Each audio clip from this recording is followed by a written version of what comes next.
Dispelling the Myths, TBI and PTSD. CAP Innovation Day, PTSD, Lisa Stern. All right, so PTSD. So we did a little bit about TBI. PTSD.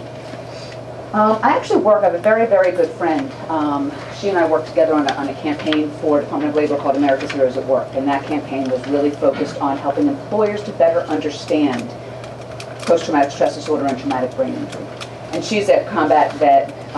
She had 2 tours in Iraq, 2 in Afghanistan, and lives with a post-traumatic stress disorder and traumatic brain injury. When we were thinking about, when we first started doing our work together, we wanted people to understand and kind of see what it was. Because you hear in the media, you hear PTSD all the time, and you only hear the sensationalization of what happens. How many people here watch Grey's Anatomy? I don't, or I did in the very beginning. But last year, there was a whole piece of the series where one of the nurses was living with her boyfriend, and you knew it was not a true story because they were sleeping together and they weren't married. But he had just come back from a tour, I think in Afghanistan, was sleeping, had a nightmare, woke up, saw the ceiling fan, started strangling her. Okay, that's what people. I see the face, which I'm like, yeah, whatever. But that's what people think. And there are people, and I will tell you this, there are people that will go out and will try to help employers by fear-mongering. So there's someone that will go out and basically say, you should get rid of all the ceiling fans in your office because that's a trigger for PTSD. You should remove all of the cords. Don't let any cords show. Because someone that's been in service will think that that's an IED. That's going to be a trigger. Don't have, and I've heard this, I've sat in the audience and heard this, so I'm not making this stuff up. Don't have any company barbecues. Because if there's a veteran, the smell of meat will be a trigger. Okay. So people buy into it, and that's, again, how stigma begins. So Meg and I wanted to really figure out how we can help people understand what it is. So post-traumatic stress disorder is basically, it's a prolonged reaction to stress. You don't see a traumatic event or be involved in a traumatic event and then all of a sudden, the next day, get a diagnosis of post-traumatic stress disorder. That's not what happens, okay?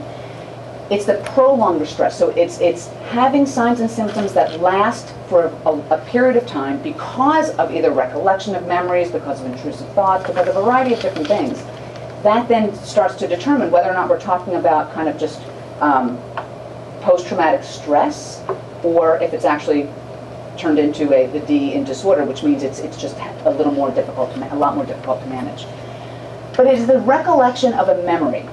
Okay, so you have a memory. That recollection of a memory increases your stress for the moment. Okay, so there's some kind of sensory input. You either see something, you hear something, you read something, you think something. There's some kind of sensory input. That then triggers a memory for you. That memory then temporarily causes an increased response. And that's what we hear of and see in terms of, and what people feel in terms of signs and symptoms. They're usually in 3 different areas. There's intrusive memories, avoidance and emotional numbing, and anxiety and emotional response.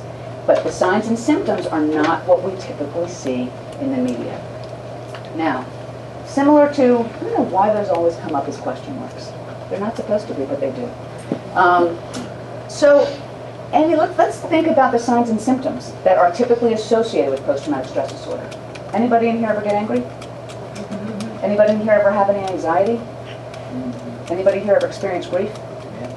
Hyper-alertness, like just not, being very aware, hyperly aware of your surroundings. Anyone in here ever irritable? Me. Not today, though. Sadness, memories, feeling lonely, feeling abandoned, frustrating, out of control.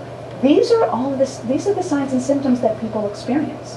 Again, nothing different than what we have all experienced in our lives at some point in time. Now, what triggers, we always hear about trigger, but what triggers these experiences, or what is the stressor that creates this sign and the symptom, are things such as an argument. Think about the thing I talked about with sensory input.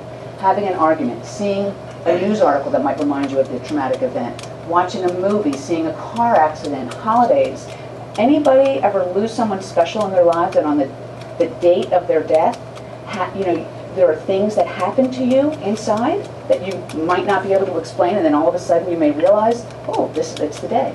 So again, I hope you walk out of here having just such a clearer picture of it's nothing to fear. It's just, think about if you were the one that was living with some of these things on a daily basis, what that might do to you. Think about the supports that you might need.